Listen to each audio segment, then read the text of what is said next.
We are an innovative women's organisation that provides quality enterprise and employment services that influences policy in order to improve the economic position of women. The work that we do is that what they're selling is not the detail of the technology, it's about the benefits it provides, and actually it's the application of the technology.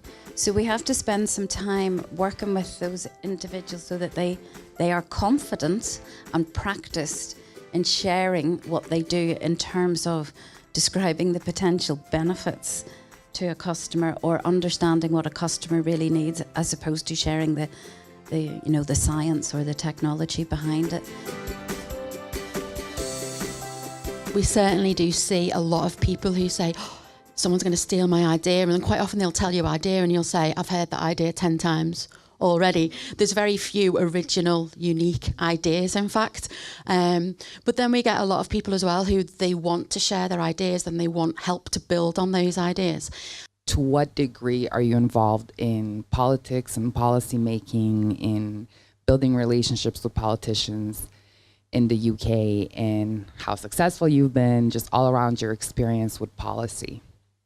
We do work closely with all of our local politicians, and we've learnt. We didn't necessarily have the skills or the knowledge or expertise in doing that over our first 20 years, but we know now that a core part of our business activities, and this is where our chief executive and directors will lead on building those relationships to keep our local politicians and indeed our national politicians informed about what the challenges are.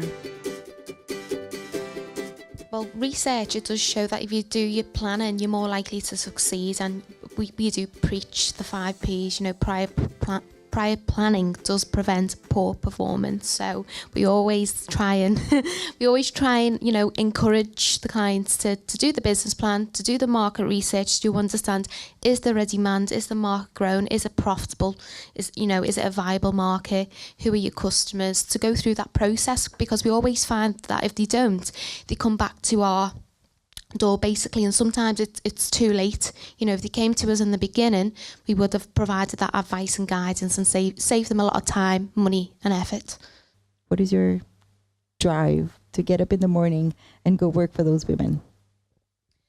For me, my background is working in the bank really, so which is very much a fast-paced, target-driven environment.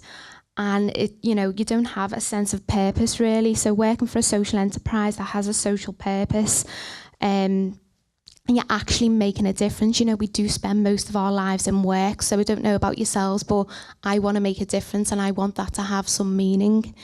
And when I researched the women's organisation, the values and the culture really hit home to me. So it's something that I feel proud of contributing towards. I've worked in public sector.